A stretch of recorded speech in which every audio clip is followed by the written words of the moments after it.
buenas noches, bienvenidos a esta previa del Catalagua, 10 menos cuarto de la noche. Comenzamos esta previa del programa con un asunto del que hablaremos largo y tendido a partir de las 10, pero ahora sí que me gustaría por lo menos enunciárselo, explicárselo, porque hoy se ha producido una victoria, digamos, de los que defendemos la libertad. Les voy a explicar el caso. En septiembre del año 16, un director de un colegio, el Juan Pablo II, en una localidad de Madrid, Alcorcón, escribió una carta a los padres, ahí la ven, a los padres de los alumnos de ese colegio. Condenaba, era el comienzo del curso, era en septiembre, los atentados que se habían producido en ese verano de hace 2 años, los atentados islamistas en Niza y en París, creo recordar. Y comentaba diversos temas de la actualidad. Reflexionaba además de algo que afectaba de lleno a la ideología de ese colegio, que se llama Juan Pablo II, y ustedes entenderán que es de ideología, entenderán ustedes, católica, ¿no? Pues reflexionaba sobre la ley de identidad de género que se había aprobado en julio en la Comunidad de Madrid, que afectaba, entre otras cosas, a la educación de todos los colegios, públicos, concertados, privados, en esa ley que permitía multar al discrepante, ¿no? Y la criticó.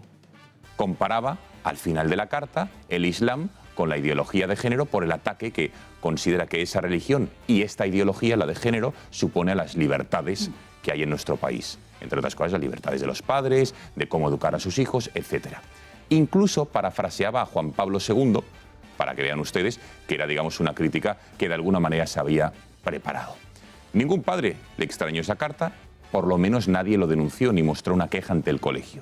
Pero sí se filtró a medios de comunicación progresistas, de izquierdas, y a los lobbies LGTBI de la Comunidad de Madrid. Como consecuencia les denunciaron ante la comunidad y la Consejería de Asuntos Sociales o de Educación, no recuerdo, impuso una multa de 1.000 euros a este colegio. Lo recurrieron ante la justicia y les ha dado la razón.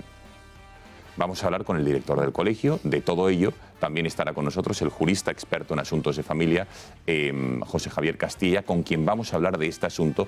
Pero ya les digo que ante el desamparo que esa ley LGTBI deja a muchísimos padres, que atenta, digamos, contra sus derechos, es muy totalitaria, impone determinado contenido en las aulas, y esto no tiene nada que ver con la libertad sexual de cada uno, que ahí desde luego nadie se va a meter, y menos en este programa, pero sí a la libertad de los padres de educar a sus hijos como mejor consideren oportuno.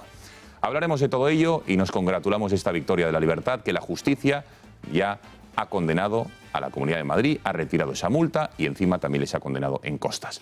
Presento ya la mesa que hoy nos acompaña, está con nosotros Rafael Núñez Huesca, periodista, director de la redacción abierta de Intereconomía. Rafael, muy buenas noches. Muy buenas noches, Gonzalo. Gracias por estar con nosotros. Un placer. Siempre he tenido una duda. ¿Este pin o esta chapita que llevas aquí en la solapa de la chaqueta o la americana, qué es? Es en honor al director de esta casa, de esta televisión, que es Gonzalo Vans. En tu honor, Gonzalo. Sí, vale. Más allá de eso, ¿qué es? ¿De la marca de la chaqueta, de la ropa? ¿O es algo reivindicativo? Que tú estás en muchas luchas sociales. Cuéntanos. Sí, bueno, eso es cierto, pero eso no quita para que sea una chaqueta de Zara, que yo no tengo nada contra Amancio Ortega, como Gabriel Rufián sí tiene, no es mi caso. Es de Zara y creo que es de la marca. O como el señor Urbán, ¿no? El anticapitalista de Podemos, que el otro día se le pescó en un meeting del pasado fin de semana del 25M con una chaqueta de 950 euros. Que no está mal. Cristina Seguí, además, ha sido la persona que desde Twitter lo ha denunciado y efectivamente 900, yo no sabía que pudiera haber chaquetas de casi 1.000 euros y que las llevaran los anticapitalistas, que es aún más tremendo.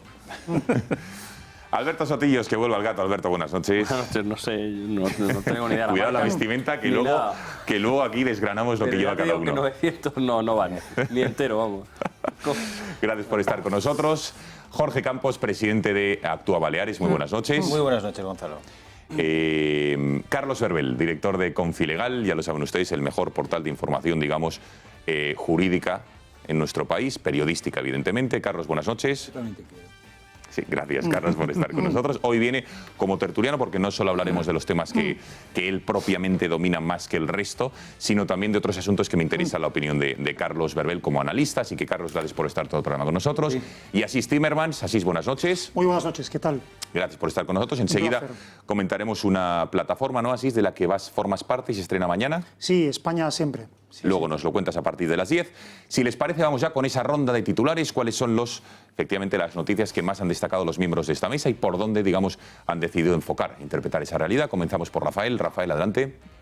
El titular que yo he puesto tiene que ver con los presupuestos generales del Estado, que se van a debatir en el Congreso, y que yo he propuesto un titular que venía a decir algo así, como estoy esperando que lo ponga para acordarme: presupuestos, efectivamente, salidos de la cárcel. Saben ustedes que va a ser el propio Pablo Iglesias, enviado seguramente del presidente del Gobierno a la prisión de Lledoners, para que se entreviste allí con Oriol Junqueras. En tanto que necesita esos votos, pues esa reunión será una reunión al más alto nivel y de la que dependerán nada más y nada menos que los presupuestos generales del Estado, de la cuarta potencia de Europa, de la 12ª potencia del mundo. Esos presupuestos se van a decidir en una sala, en un vis-a-vis, en una cárcel. Me parece que si no hemos llegado al punto más bajo en la democracia española, estamos muy cerca. Gracias, Rafael. Me gustaría escuchar a Carlos Berbel porque su titular, digamos que no va en la misma línea que el de Rafael, hace una interpretación diferente a la reunión del próximo viernes. Insisto, esa visita, como bien ha dicho Rafael, de Pablo Iglesias, líder de Podemos, a Oriol Junqueras, presidente de Esquerra, en prisión preventiva. Carlos, titular o noticia, ¿cómo la enfocas?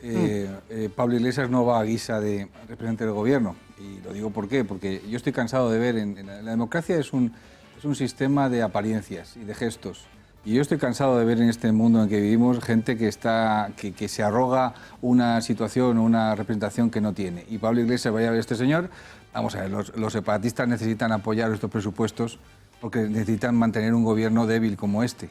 Por lo tanto, yo creo sinceramente que es verdad que estamos montando una pequeña narración, un pequeño relato en torno a esto, pero RC y los catalanistas van a apoyar los presupuestos, pero les interesa mantener este gobierno lo más débil posible hasta las próximas elecciones. No van a provocar un adelanto de elecciones. Es estúpido. Yo si fuera ellos tampoco. O sea, me viene muy bien tener un presidente débil y que me vengan a hacer la pelota a la prisión. Por cierto, el otro día me vino a las 9 de la mañana un WhatsApp de un tipo que estaba muy bien informado, que me decía que un helicóptero había llevado a Junqueras a Moncloa para hablar con el presidente del Gobierno aquella noche. Le llamé y le dije a las 9 de la mañana, ¿tú qué me estás diciendo? Bueno, ¿te estaba vacilando? No me estaba vacilando, lo creía firmemente. Digo, métete en la red y mira si hay alguna información de este tipo. No había nada. Y al final se convenció. Pero hay una necesidad de creer que hay que llegar a algún tipo de acuerdo, de que ellos tienen la sartén por el mango. Por supuesto la tienen, pero ellos no van a romper en estos momentos el sistema de gobierno débil que tenemos porque les viene bien. Efectivamente, entre otras cosas porque en un adelanto electoral ya hay dos partidos que hablan abiertamente de aplicar ya, sin necesidad de cometer una ilegalidad flagrante, es decir, a nivel legislativo en el Parlamento, aplicar el 155. Ojo que como otras formaciones como Vox tengan representación parlamentaria, van incluso más allá, con lo cual no interesa, como dice Carlos, a priori un adelanto electoral para los golpistas. Bueno, seguimos en la misma línea de titulares relacionados con los presupuestos. Más interpretaciones. Jorge Campos, ¿consideras que son unos presupuestos contra España? Sí, así es. Yo el titular que propongo es el de presupuestos del golpe contra España. Y es que, un poco en la línea de lo que comentabais, yo creo que está claro, ¿no? Si hay algo bochornoso para el país es ver cómo primero Sánchez envía a Zapatero a negociar los presupuestos, y además con personajes como Otegi, nada más y nada menos, ya pone los pelos de punta. Después comprobar cómo el señor Pablo Iglesias se reúne con Junqueras para lo mismo, con encarcelados, con los golpistas de Esquerra Republicana. Y luego incluso ir más allá, ¿no? Que incluso esos separatistas golpistas que han perpetrado ese golpe en Cataluña exijan a la Fiscalía General del Estado pues, que vayan archivando, que se retiren de la causa, lo cual podría inducir claramente un delito de prevaricación, ¿no? Que es algo asombroso, ¿no? Bueno, pues claro, esos presupuestos suponen dos cosas. Primero, una ruina económica para España, pero pues algo mucho más grave, y es que son unos presupuestos contra el propio Estado de Derecho español, con lo cual son unos presupuestos claramente del golpe contra España, lógico y normal, porque el doctor Sánchez, está siendo apoyado por aquellos que quieren romper y acabar España, como además no se tapan, son transparentes y claros en su mensaje. Muchísimas gracias, Jorge. Asís, tu titular respecto de los mismos. Sí, era sobre los presupuestos. Yo he titulado Sánchez busca golpistas y proetarras para unos presupuestos podemitas. Mi análisis, además lo he hecho en otros programas de esta misma casa, pues es el mismo de Carlos y dándose cuenta de eso puedes predecir lo que va a ocurrir, es decir, puedes predecir el teatro, el auténtico teatro que montaba Podemos resistiéndose aparentemente a unos presupuestos para luego escenificar, arrancarlos.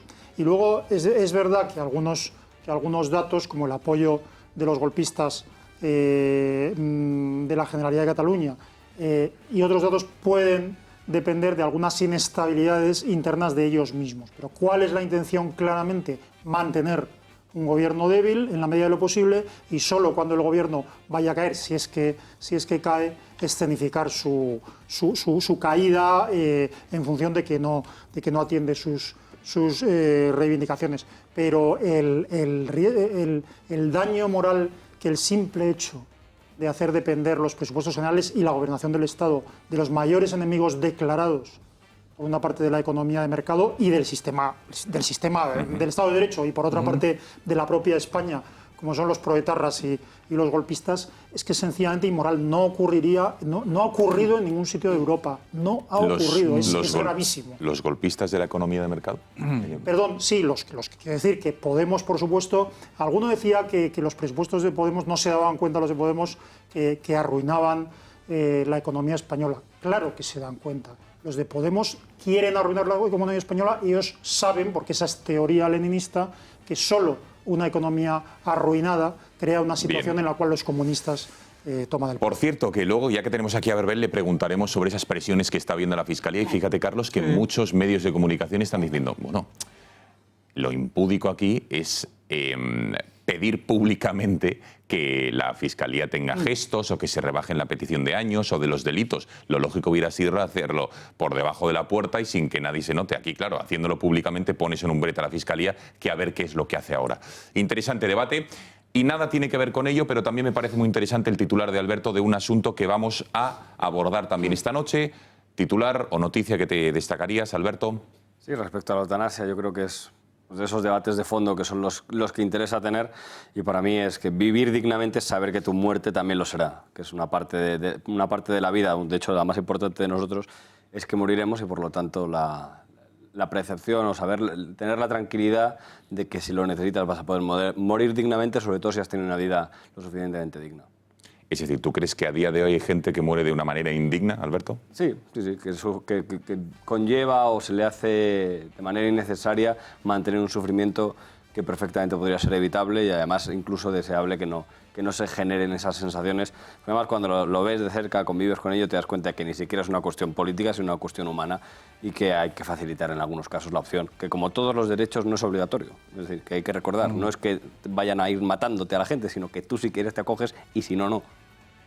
Y no es mejor, pregunto, que luego lo debatiremos también con el jurista José Javier Castilla, desarrollar, implementar una ley de cuidados paliativos para ayudar a toda esa gente que es evidente que todo el mundo tenemos algún ser querido que de alguna manera está sufriendo o está pasándolo mal en algún punto de su vida? Son dos situaciones completamente diferentes. Hay una cuestión de cuidados paliativos que es compatible, es más, puede haber gente que incluso que desee prolongar su vida lo que sea necesario, el sufrimiento correspondiente y por lo tanto con paliativos lo lleve. Hay gente que quiere sufrir sin ningún tipo de tratamiento paliativo y hay otras personas que no quieren sufrir y sobre todo no quieren hacerse a ellos mismos daño ni a las personas a las que quiere y por lo tanto consideran que no habiendo una solución posible médica a sus problemas y que los paliativos lo único que van a hacer es pues tener una vida lo relativamente indigna como para no compensarle, pues oye, que tomen la decisión con la libertad absoluta de hacerlo. Muchísimas gracias a Alberto, a los 5 por estos titulares. Vamos a comenzar el programa y también les anuncio que hoy vamos a conectar con la alcaldesa de una localidad murciana que se llama Archena. Y ustedes dirán, ¿por qué? ¿Por qué se van ustedes en directo hasta Murcia? Pues entre otras cosas porque hoy han celebrado el Día Internacional del Hombre. Dicen que hay muchas efemérides a lo largo del calendario de los 365 días, pues el día de la mujer trabajadora, el Día del Orgullo Gay y tantas otras citas en el calendario y han decidido celebrarlo. Y efectivamente, como no podía ser de otra manera, toda la izquierda, toda la progresía se les ha echado encima, acusándoles de machistas, de ir contra la igualdad del hombre y mujer. Y hoy vamos a tener a su alcaldesa, que es una mujer, que es quien ha propuesto esta iniciativa para que nos explique por qué lo ha hecho y que también se pueda defender de esas feroces críticas que, entre otros, del PSOE y de Podemos le están llegando. Así que digamos que es el menú para esta noche, así que si les parece, empezamos.